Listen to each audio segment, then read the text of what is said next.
এখন ঘরে বসে বানিয়ে ফেলুন এরকম একটি কাঁচা কলার ছোলা দিয়ে ভর্তা। আমরা এখন খুবই সহজেই কাঁচা কলা দিয়ে ছোলা ভর্তা বানাতে পারবো। তো আমরা প্রথমে একটি কাঁচা কলা নিয়ে নেব। কাঁচা কলার দিকে দেখেন আমি কীভাবে ছোলা ছিঁড়ে নিচ্ছি, আপনারা কিন্তু এরকমই ঠিক এভাবেই ছিঁড়ে নেবেন। তারপর দেখেন আমি কয়েকটা কলা ছিঁড়ে নেব, প্রায় 3 থেকে 4টার মতো কলা ছিঁড়ে নেব, বা 3 থেকে 4টা নিলেই ভালো হয়। মিনিমাম 3টা নিলেই সবচেয়ে ভালো হয়, 3টে নিলেই বেটার। ঠিক আছে, এখন 3টা আমাদের নিতে হবে।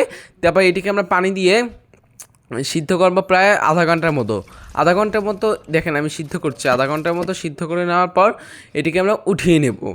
উঠিয়ে আমরা এখানে একটা ব্লেন্ড করবো। ব্লেন্ড করার পর আমি একটু ফ্রাই প্যানের ভিতর কিন্তু আমি সরিষার তেল দিয়ে দিয়েছি। সরিষার তেলের ভিতর 2টি তেজপাতা, 2টি শুকনো মরিচ, রসুন কুচি, আদা কুচি, পেঁয়াজ, রসুন বাটা, আদা বাটা, তারপর যে আমি যে ব্লেন্ড করেছিলাম, যে কলার ছোলা ভর্তা যে ব্লেন্ড করেছিলাম, তারপর এর আগে আমি একটু মরিচের গুঁড়ো দিয়ে দিলাম।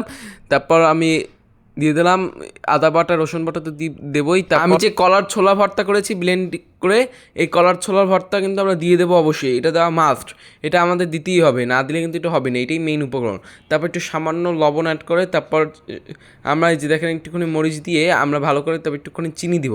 একটু চিনি দিলে একটু টেস্ট পাবে। প্রায় প্রায় আধা চা চামচের কম চিনি দিয়ে দিতে হবে। তারপর এটাকে আমরা ভালো করে কষানোর পরই হয়ে যাবে আমাদের কাঁচা কলা দিয়ে ছোলা ভর্তা। আর আপনারা এরকমই কাঁচা কলার ছোলা ভর্তা খুবই ইজিলি বাসায় বানাতে পারবেন। আর এরকম আরও ভিডিও পেতে আমাদের চ্যানেলটাকে অবশ্যই সাবস্ক্রাইব করে পাশে থাকবেন।